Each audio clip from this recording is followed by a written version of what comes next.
You're listening to Hey Pal, What's New with John, Alex, and Greg. Hey Pal, What's New is a product of Sack of Sin Entertainment. Follow us on Instagram, TikTok, Facebook, and all other social media platforms. Hey Pal, What's New can be found on Spotify, Podbean, Apple Podcasts, YouTube, and all other podcast locations. Or check us out at sackofsin.com or heypalwhatsnew.com. Warning, Hey Pal, What's New contains explicit content. John, Alex, and Greg are a pair of vulgar Gen Xers. If you are easily offended, please stop listening and go download a nice tame podcast like The Goop Podcast. You have been warned. Title of this episode of Hey Pal, What's New? Rich Guy Bathroom.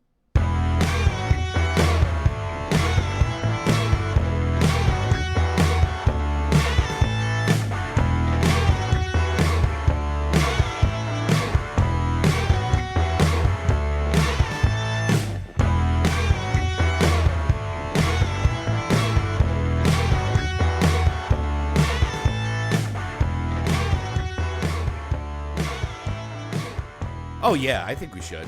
Why not? Hey, guess what, kids? It's Hey Pal, What's New? What's up there, Pringle Can? That's right. I can't touch the bottom of a Pringle can, but I can sure scrape the sides. That's right. Anyway, I'm Greg. That's John Alex over there. And we're here on a Friday night. Friday night. My butt's still white. So you say, use the tushy. Do you need me to get up on cam and show you my white ass? Oh, yeah? You could show me your white ass, but, just don't show me the red eye. Oh, God. I'm fully embracing this old man shit. I'm looking at myself on camera. I'm like, I got the fucking old man hat. I got the old man beard. I got the old man gut. We are starting to look very much like our fathers now, aren't we? I don't know. My dad never had facial hair.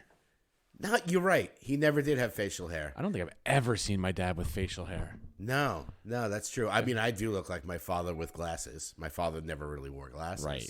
But yeah, no, we're looking very similar like our parents now. Yeah. Hey, how was your week? It's been interesting. Developments coming soon, but yeah, it's been a wild ride.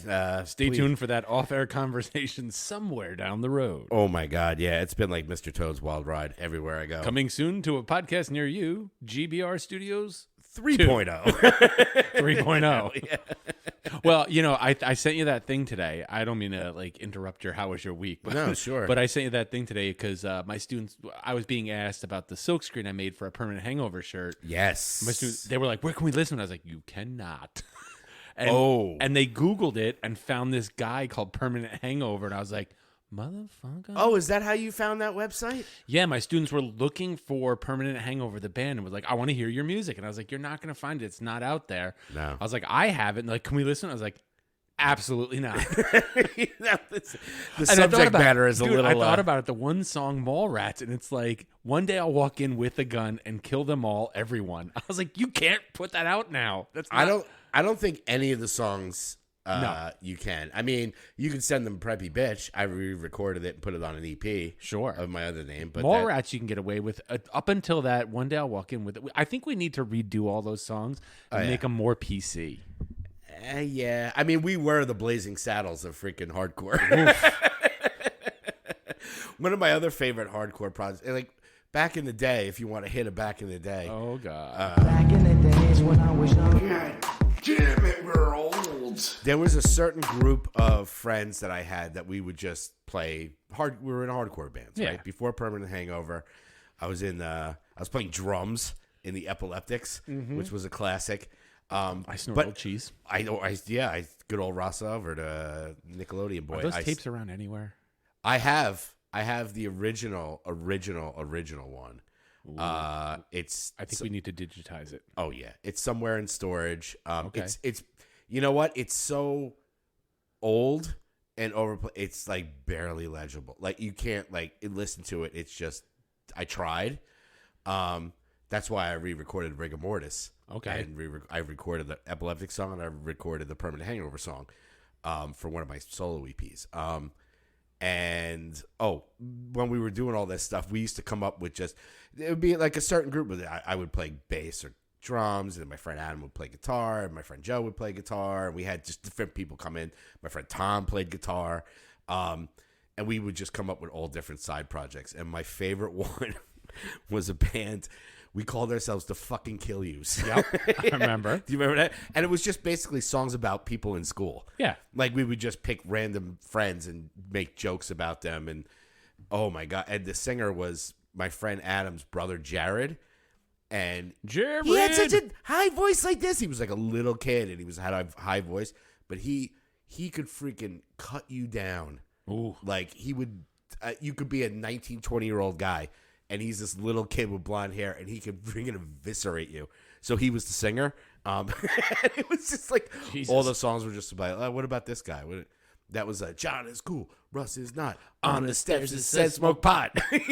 The old Maypac music. Yeah, and then we had other songs like other projects like Inverted Cross, which was the Satan band, Burn the Church. But that was the fun back in those days. Like you could be in like, it was like, forget the super groups of the grunge era. It was like, locals had their own super groups. It was like, oh, we're all in this band, and 3 of the guys in that band have a friend who also plays who's not in the band, so we're going to just create another side band with that guy and just do completely different shit. Or, like Guar, just have a completely different band and come out as your own warm-up band. Or, the X-Cops, they did that for a while, which was cool. It was just, back then, before, sound like an old man, but like before cell phones and videos and streaming and stuff, it was just like get a bunch of friends together. Unfortunately for my parents, it was always in my basement. Of course. Hence GBR, Greg's Basement Records. And hashtag trademark. Yes. Insignia. And we would just get together and just come up with weird bands and songs, and we just hit record on a boombox, record it, and then sell it. Well, I sent that guy an email, and I was like, "Hey, I really dig that you've named yourself after my old punk band that I was in." Yeah. As a matter of fact, here's a picture of here's our album cover. You're welcome. By the way, we have merch. Would you like to buy some? And he hasn't gotten back to me yet. But I said to my students, like, the fucked up thing is, like, I have the cassette, and you see on the back of the cassette it says recorded at Greg's Basement Records, 4/10/88. 88. Jesus, I was like, I wasn't even 16 yet. Nah, we would just get a bunch of friends together and just record, and we had write stupid songs. It was so much fun. I feel like I'm having a seizure because the titty lights just keep flickering. Yeah, the titty lights are definitely a distraction. So, not much I could say this week about what I'm going, but big things are changing. There's a lot of things going on in your life, none of which you can talk about. Exactly. That's okay. Speculate, everyone. Speculate, but it's good stuff. I just think it's great that you're finally getting the penis enlarged. Oh, I'm sorry. Never mind. I told you. I'm good. I got the girth. Oh, my God. That's why they call me the girthy kid. Dude, my week was nuts. I had to fucking replace the wax ring on my toilet yesterday. Oh, that's I was telling you the story before, and I'm under the toilet with a goddamn Sawzall because there's about, like, for those of you listening, there's about, like, I want to say, like, 2 feet maybe between the tub and the wall, and that's where the toilet is. So there's like no room to get in there, and the bolts that hold it down are rusted. Yeah. So I can't unscrew it. So now I'm down there with a fucking Sawzall, and all of a sudden I drop to the floor because I got this pain straight across my chest. I'm like, oh my God, this is it. I'm coming, Elizabeth. I'm coming. I guess I pulled a muscle, and it's still. I can't even breathe right now. It hurts so bad. Oh, it's the worst getting old like that. Yeah, and there's always that space between, I don't know, any apartment or house that I've ever bought. There's never like just a throne and then tons of space, except when we lived in Cold Spring. Remember that throne? It was literally on a pedestal. It was on a pedestal. It was a throne, and it was like you felt like a king in this shitty apartment. Like it reminded me of the CBGB's bathroom. Yes, had that throne where it was like on a pedestal. But yeah, is that Mimi upstairs? Yeah, she's yelling at something. The old Mimi's going to old FL. Oh, Mimi's leaving tomorrow. Yep, she's getting on a plane. So long. Here, Florida, you can have her. Yeah. What is it, Ron? Who's the governor of Florida? What's his name? Ron DeSantis. Ron DeSantis. Here you go, DeSantis. You can have her. She's all yours, DeSantis. Have fun with her for a couple of months. Garbage day. No, Mimi's not garbage. No, she's a sweetheart. I'm gonna miss her. So enough with being vague. And I was just saying about toilets. It's like you have to get to that part, and there's never space. So you're like trying to get in there, and you're like, oh, it's the worst. And there's more space between the toilet and the tub than there is between the toilet and the wall on the other side. Yes. I couldn't get in there. I'm like, fucking Jesus Christ. Like, almost doing a headstand. Yeah, why do they always put the sink so close to the toilet? Oh. Like, can't you just have, like, a standalone sink? I mean, I'm sure some houses do have this, but none of the places I ever moved into where it was like, toilet is right next to the sink, so you can't get into that. I'm not rich enough. Yeah, that's where you put your tabo. You know what? I think that's Tabo. What is it tabo? Tabo? It was. I watched that Joe Coy special, and he talks about his Filipino mother. Right. It's a Filipino thing. Apparently, they wash their pussies, Joseph, with a tabo, which is basically just like a cup they would just take water and splash it on there. They don't wipe. They just use a tabo. No. So he goes, if you're ever dating a Filipino chick and you see that cup, don't use it. Don't use the tabo cup. Not the tabo. It's a tabo, Joseph. Oh, my God. Yeah, and she's like, or my mom's favorite. He's like, it could be a broken coffee cup. It could be this. Or my mom's favorite, a super big gulp cup. It's 44 ounces, Joseph. Oh, my God. Oh, yeah. Maybe we'll post that clip. It's so funny. But, yeah, that makes sense. It's like my tushy. I can't. I know we're going off on I want tangent. that rich man's bathroom, though. That's what I want. Rich man bathroom. Yeah. Where it's like you literally have a toilet, and then like 3 feet away is the fucking sink. The freaking bathroom. I want a bathroom the size of the apartment. Yep. And my goal for my life before I die is a walk-in shower. Like just, you know, those ones where it's just, there's no lip. It's just you walk right into a wall and you're like, yeah. It's all glass. Yep. Someday. But for now, we're going to have small little toilets and whatever. But hey, look, at least I can take Maybe a my shit. walk-in shower is going to be the fucking prison shower. Yeah. When did you get a walk-in shower? Sing. Yeah. I finally got my walk-in shower. Or my favorite when we're on vacation in Ocean City, New Jersey. I almost got you. No, my students were going off about Ocean. He's like, Dad, because I went to Ocean City this summer. Holy shit, that's like fucking mafia vacation heaven down there. Oh, the Jersey one? Yeah. Oh, yeah. A lot of Philly sweats, a lot because it's so close to Philly. But yeah, my favorite is the outdoor shower. I love an outdoor shower. Wow. I mean, not just the shower thing sticking out. Some people have that, but like you actually can walk in. It's like a little closet, and you're just something about. Is it at your house or is it on the beach? It's at the house. Most of those beach houses have like different versions of them. Some are real fancy where it's just you walk in and it's a stall. Is it your sister's place? Yeah.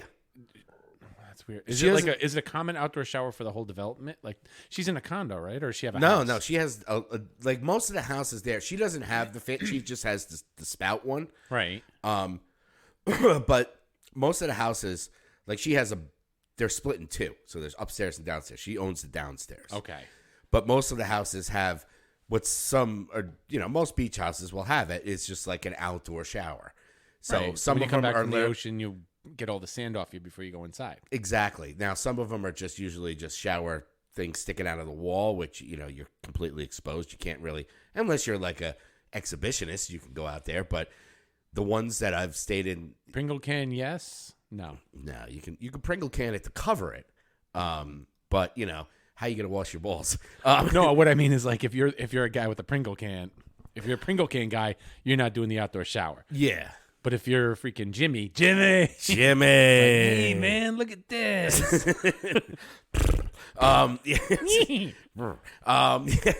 But yeah, the ones that they have an actual stall that you can close the door and stuff. Right. Something about taking a shower outside in nice warm like August. You're getting the sand off, you can scrub it, and then you just walk out with your towel. You're like, and you don't make a mess of your own bathroom. Yeah. You just freaking, and you could sand. When I go to my mom's everywhere. and we come back, we rinse off at the shower she has downstairs by it's by the pool. Okay. It's like it's a condo. So, but I go upstairs and when I finally take a shower upstairs, and I'm spending half the time trying to use the shower to get the sand to go down the drain, so there's not like sand all over the bottom of the shower. Oh yeah, because once you take those shorts off, it's like a freaking sand castle comes out. I wish it was the same castle. Oh boy. So anyway, do we have any news this week? I guess we do.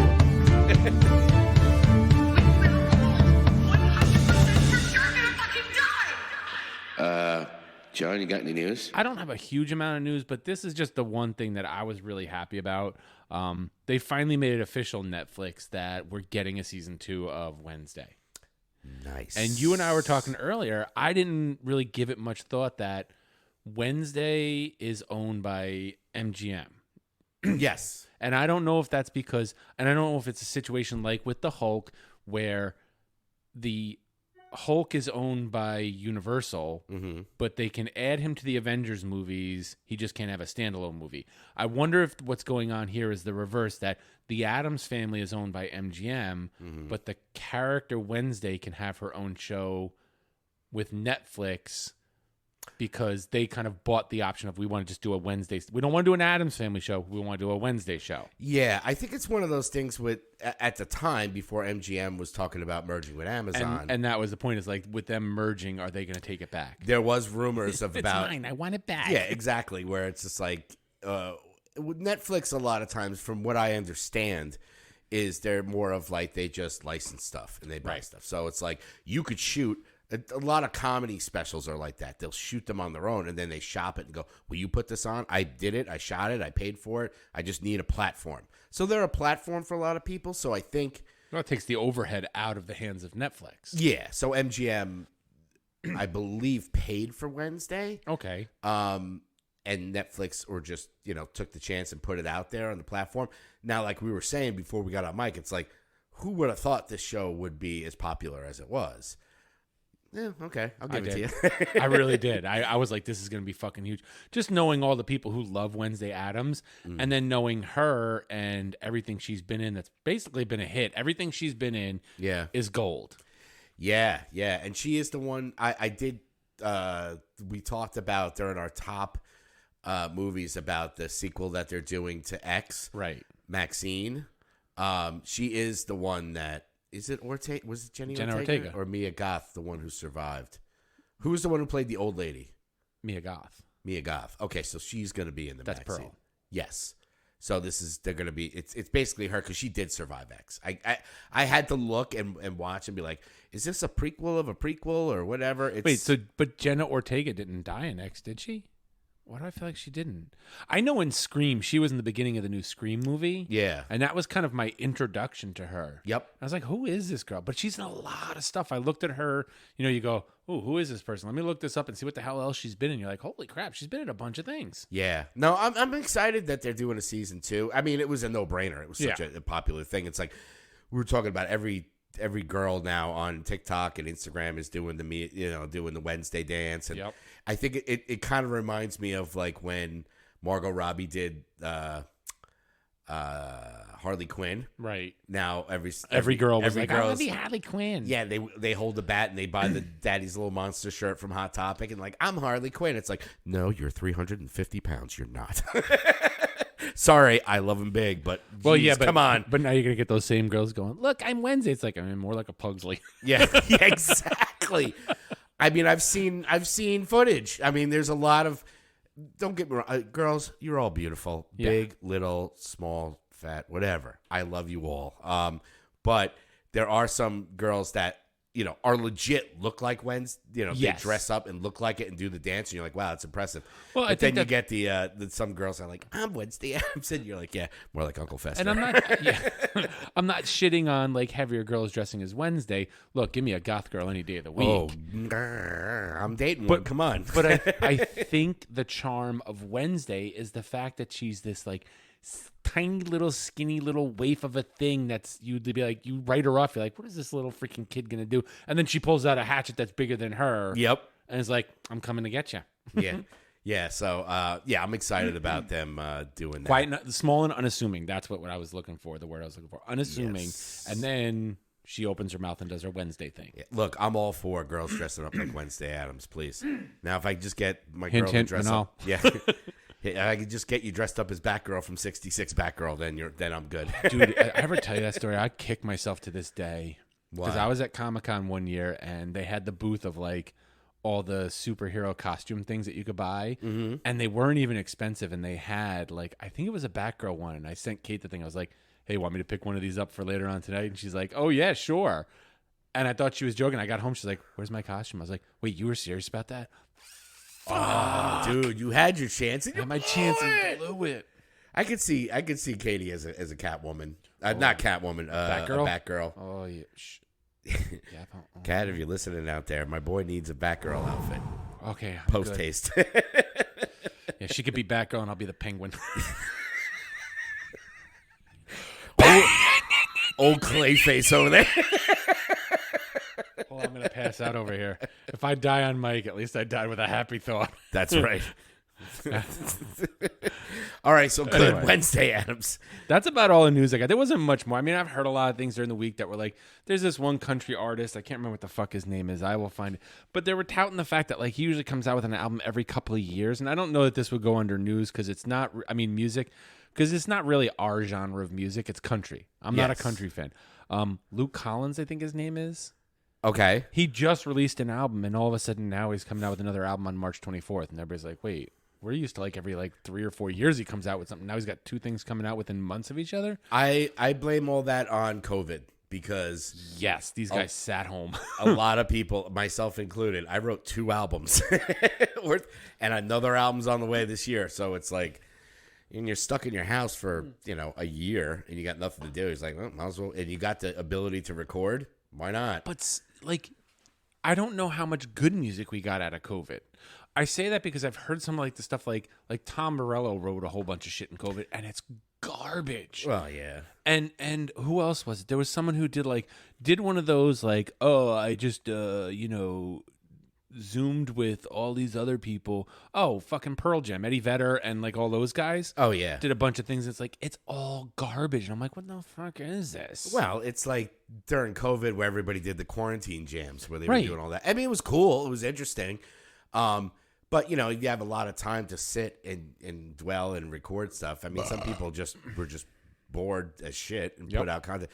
What sucked about it was funny when the Critically Shamed, our first record, we had it done in the can. We're like, so it's 2020. We're going to go out and freaking no, you're not. Promote it. Yeah.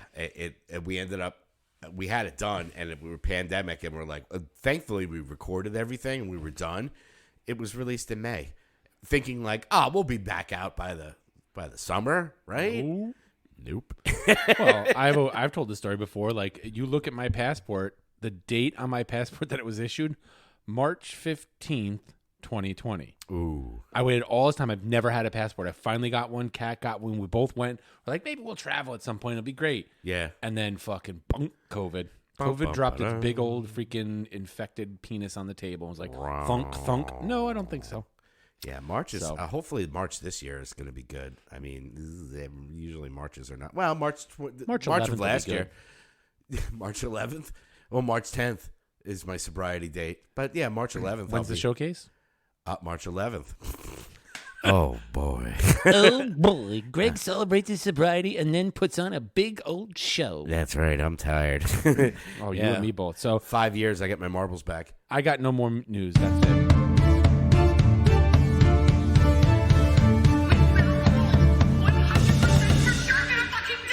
I mean, there's more news out there. John, you got any news? I just don't care to. Yeah, It's not interesting enough for me. The only other thing I heard about was there's the Flash coming out. There's a big, everybody's been screening the Flash, or select people have been seeing it, and people are like, it's as good as the Dark Knight, and we're like, slow down, like slow down. But then there are some executives, and I thought it was an interesting thing that, there's rumors, which it's not going to happen. There's no way. But like some executives are like, well, Ezra Miller, they're doing really well with their good for Ezra Miller with their mental health things, and the movie comes out, maybe they'll give them a chance. And you notice how I'm doing today? I'm getting good. Congrats. Yeah, thanks. Maybe they'll come back for the and I'm like, there's no way. There's no way.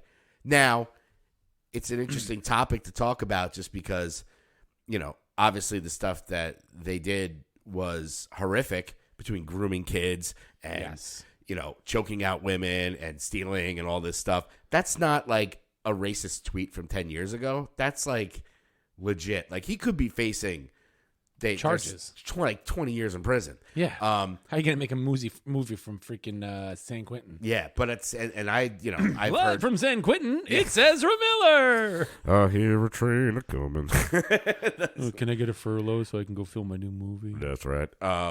Yeah, but the interesting thing is I thought too, and I was like, a lot of different pundits are like, no way, there's no way you can do it. That's stupid. And it's basically, it comes down to the only people that are going to say anything are Gunn and Safran, and they report to Zaslav. So it's like, unless they did it, which, I mean, James Gunn's nuts, but he ain't that nuts. No. And he ran into some trouble himself, but I found out later that was like all stuff that was already known, that he was kind of like explained and forgiven and been like, you know what, we'll give you Pat, we get it. Yep. And then people wanted to fuck shit up and brought it back up again. Yeah. Yeah. So, but at the same time, I keep thinking to myself, well, if for some reason this movie makes over $1 billion, you know that Warner Brothers is going to be like, maybe he ain't so bad. I could overlook it for $1 billion in my pocket. To quote the great Wesley Snipes, bullshit. Oh God, I messed it up. Oh, I thought you were going to quote Michael Stolper. No. If I were to quote the great Mike Stolper, I'd say, eat a dick straight up. No, to quote Wesley Snipes, money talks. Bullshit runs the marathon. That's right. So who knows? But that's interesting to see. So, yeah, I mean, other than that, regarding movies, I haven't really seen any. I mean, I only saw 2 movies this week. So only 2, huh? It's 2 more than I saw. Yeah. So what's new that you saw? I watched the. It's older. It was the Last Blockbuster on Netflix. That's right. You did send me a clip of that, and you were saying, and I was like, "How is that show?" You know what it was? It brought back a lot of fucking memories of like the times at Blockbuster. Kevin Smith's in it. There's a lot of really famous people in it, and you see like, I forget what his name is. The guy who was in the Scream movies, who was always like knew all about movies and stuff like that. Oh yeah. He was him and Jim Gaffigan were like the Jamie Kennedy. Jimmy Kennedy and Jim Gaffigan were like the Blockbuster crew, and they like. Were in all the commercials for Blockbuster. And they were known as like the Blockbuster crew or shit. But Kevin Smith talks in it, all those famous people talk in it, and it just... Now, was this a documentary or was this the TV show? It was a documentary. I did see the documentary. Which started me watching the TV show. I did watch the documentary. The documentary was good because, I mean, stuff like Blockbuster, even Hollywood, it's a lost art, It is. It's like record stores. Right, but record stores made a comeback, and that's what they were saying. Like, hey, maybe someday the video store will make a comeback for the reason that record stores do, the nostalgia of it. And I was like, I would love to see a place like Dark Side Records in Poughkeepsie, have a video rental section. That's like, hey, like this is all about like it's not about renting the videos. It's about meeting people, talking about what you like, and actually talking to them and not reading shit online. People who get to know you and are like, hey, I remember up here, what was it, Rosie's video? I think so, yeah. And then Mike bought it, and it became Mike's video. Rosie's, I would walk in there, and Mike would be like, oh, hey, you know what? I put this aside because I knew you were going to want to watch this. Oh, yeah. And he knew the types of movies I like to watch, and he's like, here, and it wasn't porn. Yeah. It was like, I like to watch those, like, as you said in the past, those, like, heady, kind of, like, weird, cerebral films. He's like, dude, you're going to love this. Watch it. Yeah, I mean, we used to go into video stores all the time, and especially during the summer, we talked about our buddy Mike Stolper. He used to come over to my house every day in the summer. Yeah. Call me up, and it was the same phone conversation. Hey, what's going on? Nothing. What are you doing? Nothing. You want to come over? All right, come on. He'd come over, and we'd go to the video store, and we watched every horror movie we could find. You'd spend more time in the video store looking for shit than you did watching shit when you got home. That's how I found Pink Flamingos. Yeah. They used to just have that right in the freaking regular section. Dan Farringer turned me on to Pink Flamingos. Yeah, bow, bow, bow, bow, bow, bow, There's a bow. guy who also introduced me to the idea of when he broke both of his arms, how you just fuck that space between your mattress and box spring. Oh, yeah. Oh, yeah. I'm like friction burn, dude. No. Yeah, you gotta lube up for that shit. Yeah, I mean, record stores, bookstores, video stores would be interesting. I don't know if it would fly though. I mean, maybe like I said, I used to love going into the stores, and like you said, person who worked the counter was like, hey man, I think you would like this, or you'd ask like in the record store when you'd come in, you'd be like, hey, what came out this week? Is anything Right. good? And like, oh, let me tell you, or you'd. That anxiety of like a new movie came out and you would go, and if it wasn't there, you were like, God, and then you had to look for it. It's It's a lost. and It sounds silly, but dude, it's a my lost favorite art. was that Jamie Kennedy was saying, he's like, you're looking for this movie and it's not in. You're like, all right. When you'd walk around and browse and someone will come and move and you go over and kind of go, what'd they bring back? Yeah. Oh, okay. You'd watch And then the eventually drop, someone the would be coming in. like, they bring in the movie you're looking for, and the person at the counter is like, points to you and like, God, you're like, oh, all right, and you go running over and like, here you go. Yeah, it was a score. You know, it was like, I got the new Navy SEALs. And you get on the reserve list, and Yep. you knew, like, you're standing there hanging around waiting. Eventually, the person behind the counter is like, all right, look, I'm supposed to give this to the next person on the reserve list. I'm gonna give it to you. Just make sure you bring it back tomorrow, Yeah. and I'll tell them, hey, it didn't come back. Yeah, yeah. You know? And there was something that I had watched where I think Kevin Smith said it, or there's movies out there that have been, they called them, they were popular because they were stolen the most. Like Yes. people just would rent it and just never bring it back. Yeah, I remember one time our buddy Daryl would go into the video store, and he went to rent something. They're like, you never returned Spinal Tap? You owe, like, you know, and the late charges were always like, you know, $100. You're like, are you crazy? I'm just gonna never return it. You know. What- But there's certain Dude, you know how many categories times of with most Netflix- stolen movies. Netflix DVDs, I would get it and be like, well, I like this movie. I want to keep it. And then I'd send him a thing, like an email, be like, I sent that movie back. Why hasn't it been recorded? And like, oh, we'll check it off. It's fine. Yeah. Oh yeah. And I still have some of those movies at home. Oh, that whole like mailing movies back and stuff like that. That was ridiculous. I did that with a there was a company that did it for CDs, like for music, and it was great because you would, you know, send in the envelope. You would get CDs, and you'd be like, not like a Columbia House thing, but it was more of like A rental. not even a rental. It was more of like, we'll send you a CD. If you don't like it, send it back. We'll send you a different one. If you like it, just keep it, you know, and we'll charge you whatever. It was like $10 or something like that.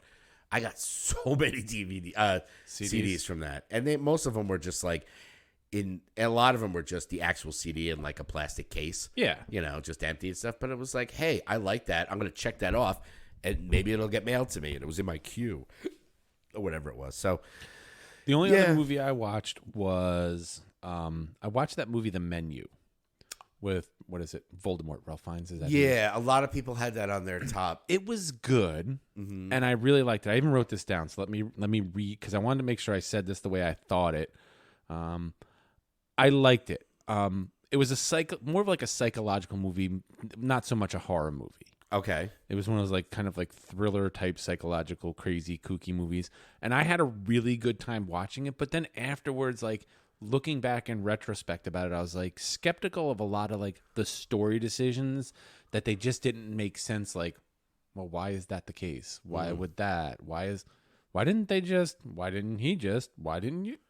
So it kind of like, in watching it, I was okay. Okay. It was afterwards that I started to question some of the story decisions that they made in the movie, going like, that doesn't make sense, and that's a plot hole, and why would you, like, you know, the end thing that the one girl does, I'm like, it can't be that easy.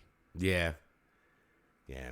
Plot holes. It was, but it was a good movie to watch. Okay. I really do suggest watching it. Okay. As far as like, go into it thinking I'm just going to watch it for what it is and don't think too deep into the story. Yeah. I mean, that's what happens a lot with movies nowadays, with all these people like ourselves and other ones that will sit here and analyze things and trailers and all kinds of, which we do have some trailers that we could talk about. Yeah, you know, sometimes you just got to fucking watch a movie and not think too much about it. How is it connected to this? And blah, blah, blah. We're so ingrained with all the superhero nonsense that everything has to be connected and all that shit. Like, hey, man, just watch a movie. That's fun. Well, and that brings us, that's all my movies, but that brings us to our trailer talk, which the only trailer I'm really stoked about was Evil Dead Rise. Yeah, The Evil Dead Rise. Bruce Campbell's not in it. Has nothing to do with the original Evil Dead series. Bruce Campbell produces it. Yep. And he said this is not tied to the original movies. It's all centers around the Necronomicon. Yeah, yeah. I mean, I watched the trailer, which I thought was amazing. It definitely has that Raimi vibe to it, which I love. Right. It definitely reminds me of the Fede Alvarez one I told you about, the remake. The one I haven't seen. Yeah, I mean, if you like that Evil Dead Rise trailer, yeah, watch that Evil Dead remake. All right, I'm gonna have to bite the bullet. It's extreme. It's gory. It's crazy. It's not campy. It's very like to the letter. I love it. The more I thought about it, the way you described it, I was like, they took the original Evil Dead movie and didn't get rid of, but dialed down the campiness and dialed up the gory horror. Yeah. And I think that's probably what makes it the same movie and just as good, but in a different way. Yeah, you can appreciate it for what it is. Yep. You know, you don't have to be like, compare it to the Bruce Campbell stuff because that's just classic, you know. Yeah. It's goofy. It's a guy running around with a chainsaw on his arm.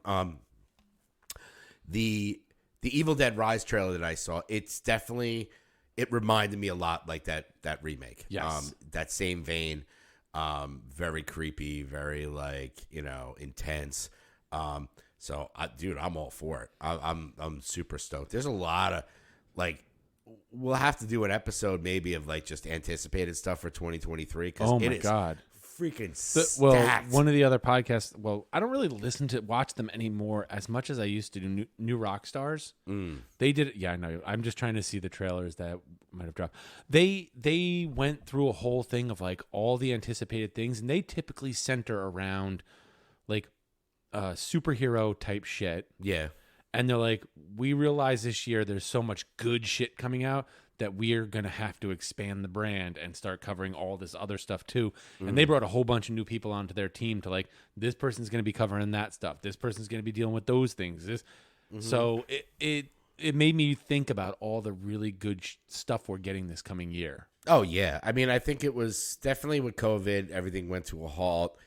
2022 was definitely coming back with a lot of stuff. So now the floodgates are open. Now it's just like, well, here we go. Here's everything that, you know, we've been, you know, working on and all that for last year. Now we're getting, like, it's just, I think there's like at least 3 DC movies and TV too, man. Once we get to the TV, I mean, there's a lot of good stuff coming. Yeah. And a lot of Marvel stuff coming to theaters and to TV. Yep. Yeah. It's interesting to see. I'm hoping that Marvel rights the ship a little bit. I haven't watched this trailer, and maybe after we get off, we can watch it. The trailer for PokerFace. No, PokerFace. Yeah, that's what the girl. That's got the girl who was in Russian Doll. Did you watch this show, Russian Doll? Oh, Natasha Lyonne. Yeah, it stars Natasha Lyonne. The only reason I'm psyched about it, why? I'm in it. You're in PokerFace? I'm supposed to be. We'll see if my scene made the cut. Are you playing Lady Gaga? No. I wish. No, the scene I did was they were at a barbecue and this dog jumps up on the table and starts eating the food and everybody freaks out and runs. Oh. So I'm sitting at a table in front of a plate of fucking barbecued meat and there's a camera just above us. Okay. Recording it, and the dog jumps up on the table and we're all supposed to, like, go, oh shit, and just go running, like falling off the table trying to get away from this vicious dog, which is a freaking Jack Russell Terrier. Now, I don't know if they're going to pull some CGI shit and make it a vicious dog, but I just wanted to pick the dog up and be like, who's a cute little puppy? Would you stop eating them ribs? Those dogs are fucking vicious. The Jack Russells? That's how we got one of our cats. I think we got one. Maybe it was some of the cats that we brought and fostered for a bit. One of my kids' friends, their Jack Russell Terrier went outside, and this stray from the neighborhood had given birth in the bushes, and it went in there and tore the kittens apart. They're called Jack Russell Terrier. They're rat dogs. They hunt rats. Yeah, you got to watch out for those little nippy dogs, man. They're freaking, you know, everybody worries about the big dogs. They're oh yeah, there's that other thing that you're watching on there, Renfield. Have you watched that trailer I have yet? not watched that trailer. I'm looking at the trailers that I got to watch. Renfield is one. Yeah. I don't really care that much about Megan. I did see a news thing about the fact that the Megan movie is less horror, campy horror, and more like a thriller comedy. Yeah, I mean, the marketing that they were doing for Megan was interesting, where they had that college football game and they had a bunch of girls dressed like Megan. Right. Stuff like that. So I'm like, okay. I did watch the Renfield trailer, and it looks really good. I wanted it to be bad because it's like, why do I want a fucking movie about Renfield? Well, the premise of it, and they explained it in the trailer, is actually really cool. Like, Renfield, I thought it was because everyone was making a big deal about Nick Cage in it. So I'm like, is he playing Renfield? But he's actually playing Dracula. Renfield, basically, you know, he goes to like a support group, like an AA or something like that, and he walks in and he's like, I have issues, relationship issues with my master and all this stuff. And My boss. yeah, his boss. And they go and they don't know, like the people in the support group are like, oh, what is that boss doing to you? And apparently he's tired because he has to go and he does all of Dracula's biddings, Okay. but when he does, like, how the whole thing where he eats bugs, if he Yeah. eats bugs, he gets like super huge, and it looks gory, campy, nuts. And the end part, because everybody's talking about Nick Cage, I'm like, well, where's Nick Cage? Who's this young guy? He's Renfield, and they show him like kicking ass and like chopping people's arms off and all this stuff, and like dragging bodies to so Dracula could eat. Right. But the funniest part about the trailer at the end was, you see like a silhouette or a cane. And you're like, oh, that's Dracula. Oh, that must be Nick Cage. And the guy in the support group sees him, and he goes, oh, how are you? Come on in. He invites in Dracula. Renfield's like, no, you're not supposed to, because vampires, you can't. Yeah, you have to invite them You in. have to invite them in. So he's like, what are you doing, friend? Come on in. He goes, oh, no. And then all havoc ensues. But yeah, if you get a chance to watch the trailer, at first glance, at first I was like, this looks dumb. And then as the trailer went on, I was like, when can I see this? Like, can I watch it now? Where is it? So yeah, Renfield is another one that I'm looking forward to. I was trying to put the trailer for PokerFace on, and we could do like a reaction thing to it. Just okay. For fun. Have you seen it, the trailer yet? No, at all? I haven't. At all. Oh, okay. I mean, I'm gonna watch it because A, I love her, Oh yeah. and B, I was in it. Like, I watched the first season of what the fuck was that show? Sex Lives of College Girls, because I was in it. Yeah. And my family watched season 2, and I was like, I couldn't care less. I could not, literally, I could not care less about that show. Yeah, it's the I'm the same way too. I'm like, oh, me. I'm not in it. Fuck it. That's awesome. Hey, look, you've been in a movie with Adrian Brody, and you could list all Show, those TV people. show. TV show. That's right. Well, and again, I was telling someone yesterday, my big claim to fame was that movie Janet Saves the Planet, where I was dancing, Yes. and the woman plays Weird Al's mom in the Weird movie. Yep.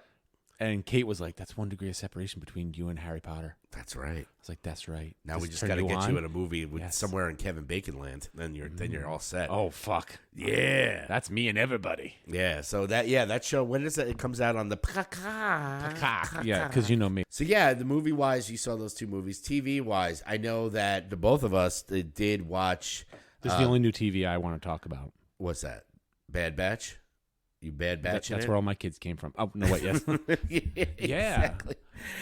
I'd It's love to. I want to hear Bad your Batch. thoughts first, because you were one of those people that were in on Bad Batch from the beginning, Yes. and I admittedly was not. I barely watched most of those Star Wars animated stuff. I did get into Star Wars Rebels and like went deep. Yep. And watched the whole fucking thing. Clone Wars and stuff, I was like, I watched some of it here and there. I watched some of those ones like you said. I did what you said, where it's like they got that thing where it's like, just watch these. Yeah. There's like an essential episodes that you can watch. So and just skip the I was rest. on the hype train for Bad Batch 2 because I just watched the first one, because I started watching the first one because the trailer for the second one came out, and I was like, you know what? I've got to binge it, and watched all, 16 episodes? Yeah, and they're quick. They're half-hour ones. So, Yeah. I mean, yeah. And I it's still a loved binge, it, but- and I don't know if that affects my opinion of season 2. Okay. So I'm going to hold back on what I have to say because I want to hear what you have to say about season 2 so far. As far as season 2, the first 2 episodes, I do still enjoy it. I am into it. I like that Omega's a little bit older now. She's not as like in the first season, you're just like, oh, shut the fuck up. And it's like, we talked a lot about with the Star Wars stuff, every single thing seems to be like Lone Wolf and Cub, where it's just like, and that's pretty much what Bad Batch is, and what I like about it is, and some people don't like it, is that it's more of like just adventure of the week. Yes. Like, I love that. They go in, they see Rhea Perlman, who plays that, Here's I got a job for you. I'm gonna take this if I. and then they I had to tell go, my kids, like, that's Danny DeVito's wife, right? yeah. They're like, wait, what? I was Yeah. like, oh, yeah. So they go in, they're like, Here's a job for you. You gotta go over here. and then And now you got Wanda Sykes. yeah. So they got that going, and so it's. I'm glad that they put the first 2 episodes out because they kind of tied in a little bit. Yeah. it doesn't have to be like. What's refreshing about the Bad Batch is because some people criticize it as, oh, it's just a fucking adventure of the week. Yeah, I don't need everything to be connected. They put Easter eggs and, but they do have an A plot, B plot. they do. But That's one of the things I wrote down. Okay. Yeah, I mean, it's more of like, yeah, I mean, it's just, and that's kind of how Rebels was too. Yeah. It was very like, here, okay, we got to do this mission to do here, and then that. It's very video game-ish, like just like, get the loot chest, get it out of here, and then we'll pay this, and it's, and there's a little bit of connectivity. Like they went to Dooku's freaking old palace, Which is cool. They're like, oh, Dooku, so it's got a little bit of that, and Spoils of war. Yeah, I mean, I enjoy it. It's not. I'm not like, oh my god, it's not Andor level great, but it's like I like it. I'm looking forward to watching the rest of it. I like absolutely. the characters, yeah, and who doesn't love a good, And I'm glad that they kind of aged Omega up a little bit. Yeah, she still was kind of like, like, and that was another thing about the first season. Read my last line.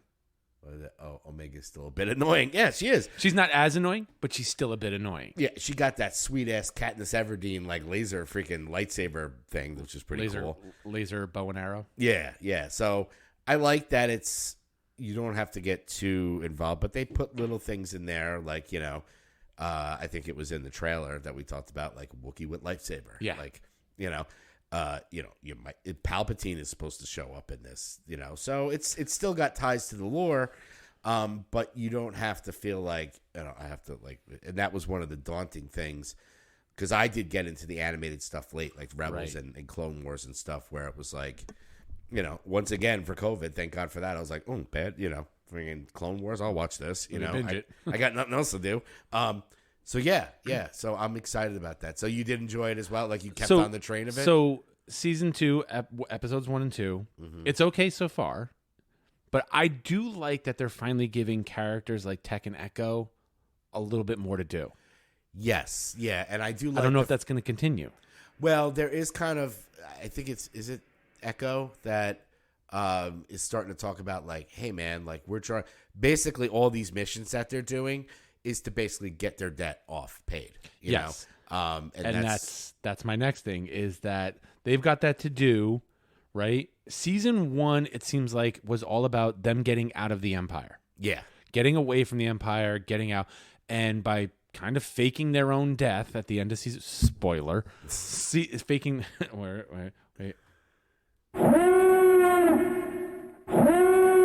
Right? By faking their own death at the end of season 1. And they didn't fake it. It was they were supposed to be dead and they escaped. They're off the radar.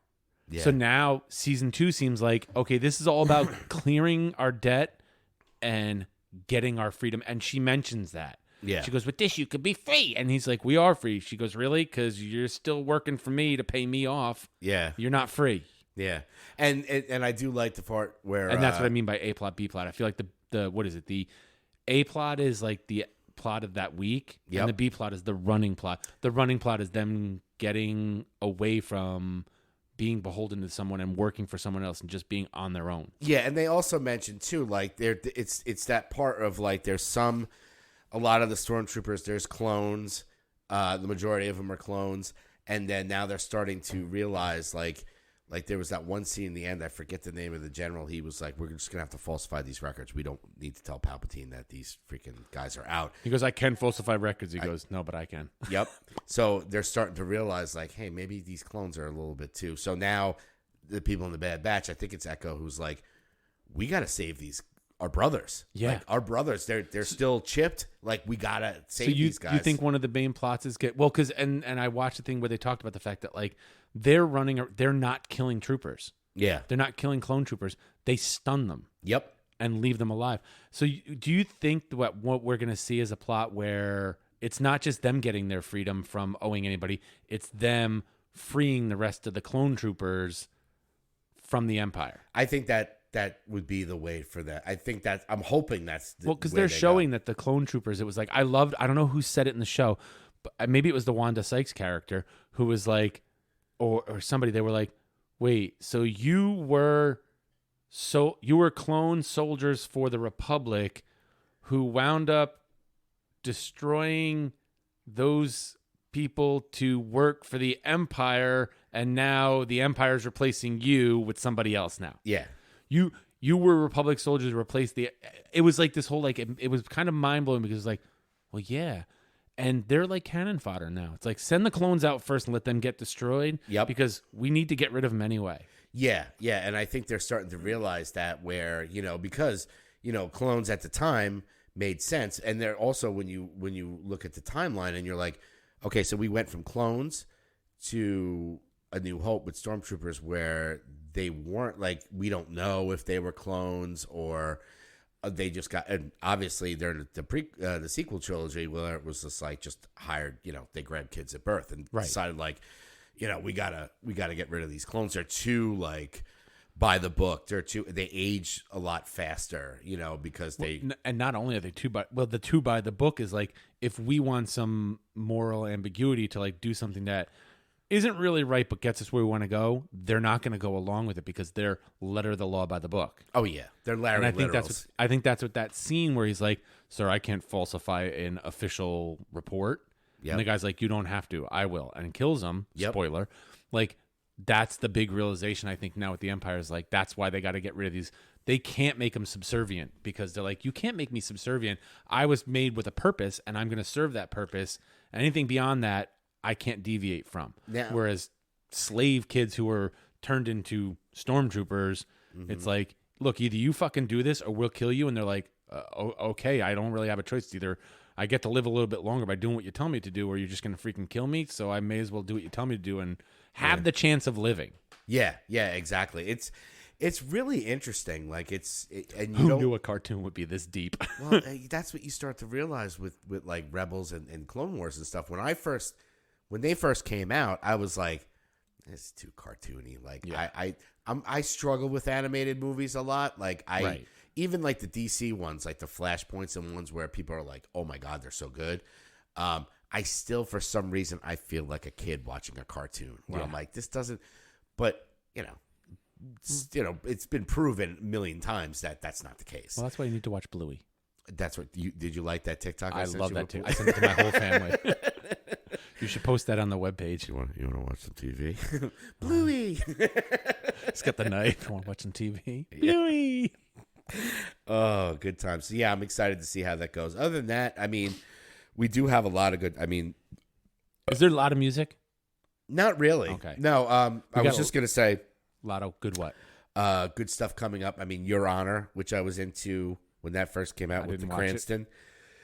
It was really good, and I didn't think it was getting a second season, but apparently it is. Okay. That and The Last of Us are two shows that I'm really looking forward to. Did you play that game? Oh, you don't have a PlayStation. Nope, I'm an Xbox guy. God damn it. I know. Dude, I played The Last of Us, and I played halfway through The Last of Us 2. Justin will probably be yelling at me about this, because he played The Last of Us 2 all the way through.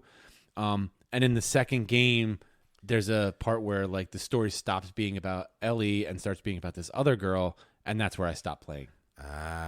Yeah. And I did hear that Yellow Jackets did get a date. Oh, good. I believe it's coming out in, I want to say, March or April. So it's not too far away. There's good TV to be had, It sucks because you're like, I want it to come fast, but at the same time, you're like, I don't want time to go that fast. Yeah, no. I mean, there's other stuff like I said, I'll definitely watch Your Honor. If you get a chance to watch the first season, it was good. Wasn't like mind blowing, but I was surprised at the ending of the second season just because I'm not going to spoil the ending. I was like, oh, that was one and done. I thought it was more of like a Defending Jacob thing where it's like, okay, we're done. That's cool. Yeah, but isn't Defending Jacob getting into the fucking season 2? From what I understand, I don't think so. Okay, good. Maybe not. But yeah, I mean, Last of Us and, of course, Yellow Jackets and Mandalorian comes out in March. And Jesus Christ. It's just, it's going to be crazy. So, yeah, I mean, as far as music news, no, I don't even want to kick that on there. The musician from a big rock band. Now he just looks like a big fat ham. It's time for Greg's Music News. My balls. Yeah, so really the only thing I saw looking through my Discoverino is we had talked about Iggy Pop, the first two songs he put out. Strung Out Johnny. Did he put out the rest of the album? Rest of the album is out. It's called Every Loser. That came out today. I listened to other tracks besides the two they released, which are the first two tracks of the album. It's good, man. It's Iggy Pop, man. Like the guy just consistently for decades, 70s, 80s, 90s. He just keeps putting out great stuff. And, you know, some of it's kind of weird and trippy and whatever, but like this album is more of, it's weird. You get like we saw, and I thought it was smart that they put out those 2 singles, Frenzy and Strung Out Johnny, because Frenzy is very punk rock Stooges kind of, with the high. He does, and I totally forgot about this with Iggy Pop, which I love, is that everybody thinks of, like, you know, Gardenia, that kind of low voice that he does, which he does do in Strung Out Johnny. Right. But he's also got that high, not high pitch, but like that higher register. Yeah. That's more bratty punk, like Stooges stuff. Yeah.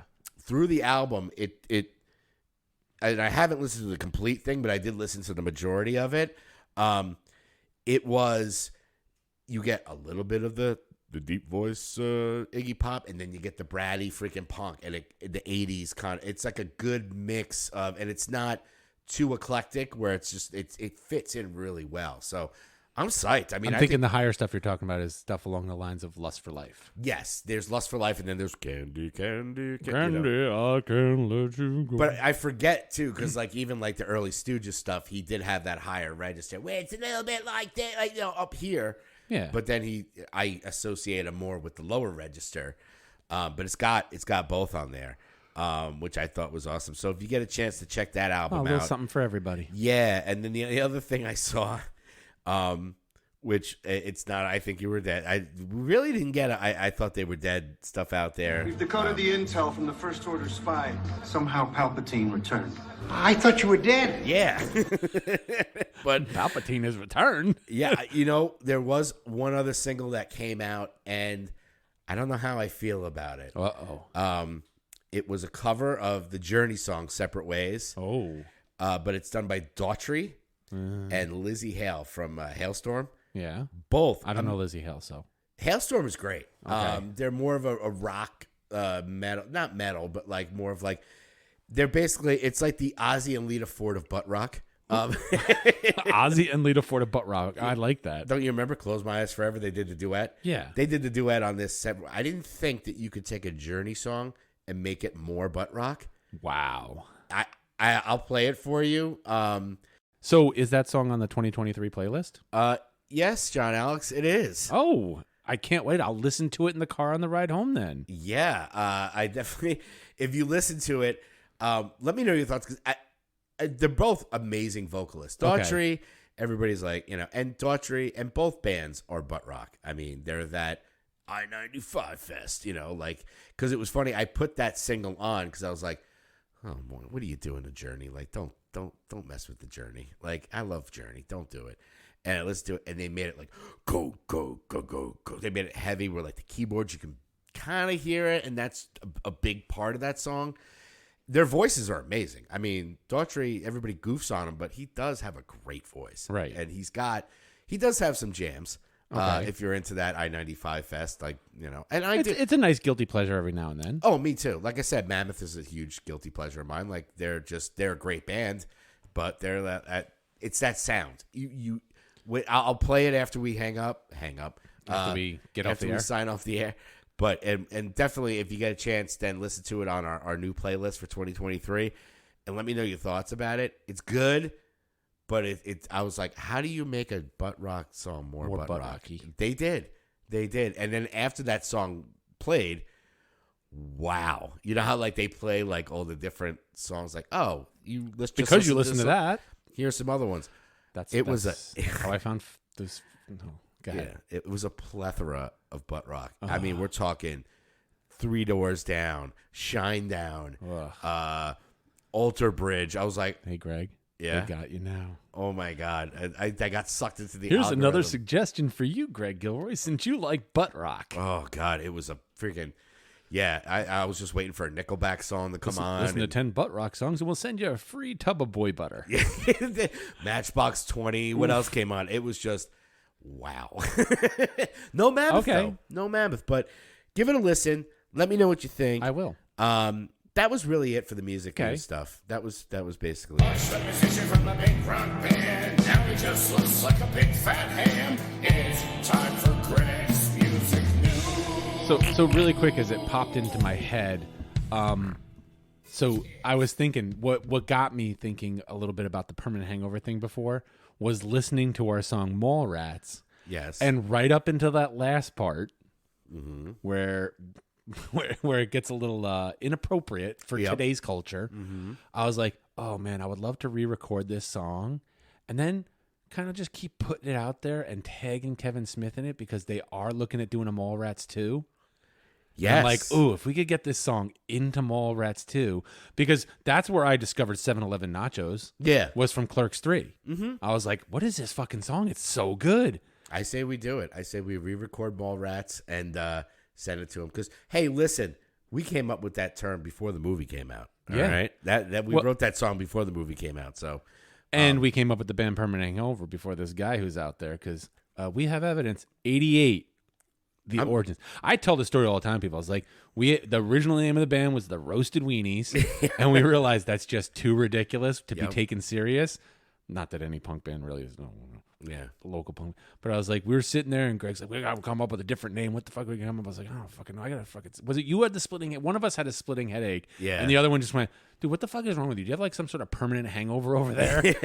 I think still to this day, I think one of the best punk names. Oh, ever. yeah. And everybody who I tell it to is like, that's a fucking awesome name. Like, I should start a punk band. What would it be called? And I just give them like the old ones, like, Piss for Distance. Yeah. Shit for Accuracy. Sweatpants boners. Sweatpants boners. And the name of the album being Wesson Party. Yes. Everybody's like, what do you mean, what's a Wesson Party? I was like, well... It's got Wessonality. For those of you who don't know, a Wesson Party was a orgy where you put tarps down and everybody coats themselves in Wesson oil and just goes to town. Who knows? If I ever find the guys from Moist Chicken, we'll do a reunion tour. Moist Chicken. But I told you about Moist Chicken. But I think that's something we could change the lyrics to all those songs. Make them more, well, most of them, more appropriate. At least Mallrats. Oh, yeah. Make that. Because that one last thing in that song that's like not appropriate in today's climate could be easily... Well, half those songs we can't. I mean, no, I think... The only ones we could do is probably Ode to George Carlin. Yeah. Ratchet, batchet, dirty old twat. 69 assholes tied in a knot. Hooray, lizard shit, fuck. And DWI. Yeah. See dick drink, see dick drive, see dick die. Don't be a dick. Yeah. I mean, those were we probably could get away with for that. You could probably get away with Preppy Bitch. Well, Preppy Bitch, I did. Right. Well, because you redid it. Yeah. I mean, that's when you can get away with DWI and write a couple of new punk songs and just have fun with it. Of course. I've been dying to record music again. The only music I can get away with singing because I'm so bad is punk. Yeah, why not? It's fun. Scream into a mic. Exactly. So, we'll work on it. So what do we got coming up that we want to promote? No, I mean, we do have the Sack of Sin showcase coming up on March 11th at the Loft in Poughkeepsie. Lineup to be announced soon. We can say that Critically Shamed, obviously, is going to be there. Breach the Blue Alien Mystic, Breach the Asylum, Moonlight Initiative, some other people on the roster. So, March 11th. I would also like to lineup to be announced soon. We can say that Critically Shamed, obviously, is going to be there. Yes. Blue Alien Mystic. Breach the Asylum. Yep. Can I would also like to promote, I saw it on the Sack of Sin, say, Breach the Asylum will be filming their new music video. But it does look like they're setting up for a really nice, serious video. So please, guys, keep your eyes Waiting out for 9 that. Studios. And give those bands a listen, too, because I'm really excited about this video. I was excited about Barry's videos that he did. So it's always nice to see well-produced content. And this is the point of Second we got to is talk using more to Eric get and him his on studio to on record the roster video. there because Waiting 9, it was great connecting with him. Eric again when upped we his played that game show. and is now And we played not just a show at audio. Dingbats in He New has Jersey. Like, we created didn't even plan it. video We were just like, what the hell are you production doing? What the hell are you doing component here? to his business. For both shows, we never planned it. So to get him involved with the shoot with that, and that's basically what Sack of Sin is all about. It's just. Mm-hmm. Yep. Right. For both shows, we never planned it. Anyway, we can workshop. Yeah. So definitely keep it. Yeah, go to sackofsin.com. Check out the roster we can get page, him in and there then to also follow record us on the Facebook the group. showcase, We're always, people and are then posting put that stuff in content there out online about what they're up to. I don't know that we'd be able to live stream it releases from the that show, are coming out. But anyway, we can workshop and the that showcase later. should be in March 11th. We're But check definitely those gonna hit guys the hype out. train on that soon. Once we get the lineup finalized, and I got to talk to my buddy Vern. and figure out all that stuff. So, yeah, definitely be on the lookout, man. I mean, 2023 right now, not only is it stacked with movies and TV, and it's going to be music and local music. And if you want to get involved, sackofsin.com. Click on the Get Involved page. Fill out your information. Even if you don't have a band or anything like that, if you just want to get involved, click in there. We're always looking for merch people, street teams, stuff like that. It's growing, too. And we're starting to see it. We're starting to see it in the podcast numbers, and then also on some of the other bands and stuff, because what we really try to push with this is that there's no reason why one band on here has got 5 followers and this band's got 100,000 followers. Like, you gotta share the wealth and move everything around so everybody gets a piece, and like we all start to generate good content. You know, Barry used Helene, the guitar player in our band Critically Ashamed, for the artwork of his new single. Breach the Asylum is using Barry's, and they're using Waiting 9 Studios to shoot it. So that's what basically it's all about. We're not sitting here, the two of us, raking in cash going, yeah, like Scrooge McDuck, be like, Eric and Barry's wife and That's Barry's right. connections That's to, right. to So their get video. yourself a gold toilet like Donald Trump and take a shit out of here, because I think we're done.